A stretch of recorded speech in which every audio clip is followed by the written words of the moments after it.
Et si, après Matignon, Jean Castex allait à la conquête de l'Élysée? Tels sont les bruits de couloir qui circulent à propos de l'élection présidentielle de 2027.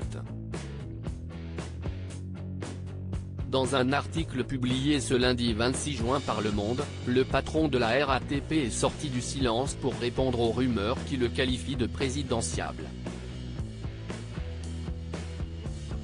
Si est un truc insoluble.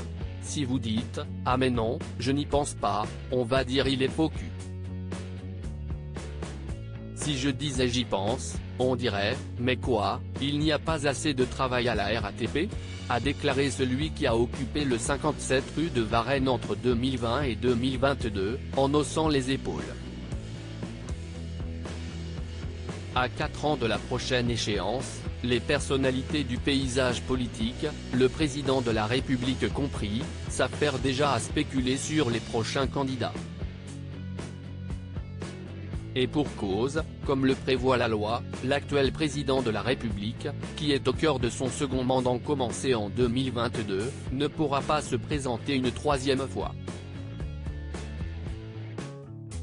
Alors, malgré le fait qu'il a démissionné de son poste de Premier ministre au printemps 2022, après 2 ans de service en pleine crise sanitaire, Jean Castex n'apparaît pas pour certains, à l'instar du ministre des Transports Clément Beaune, comme une hypothèse déconnante.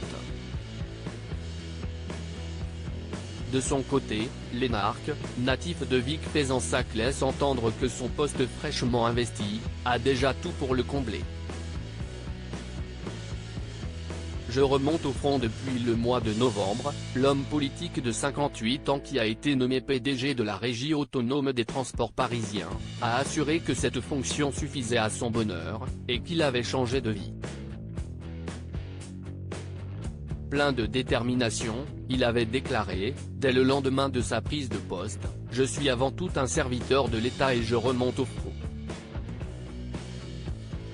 Après, c'est au pied du mur qu'on voit le maçon.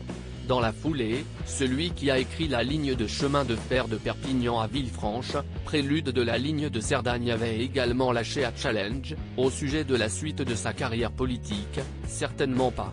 La politique, j'ai déjà donné ».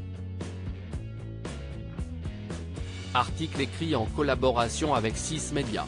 Crédit photo, Jacques-Ovid Moron.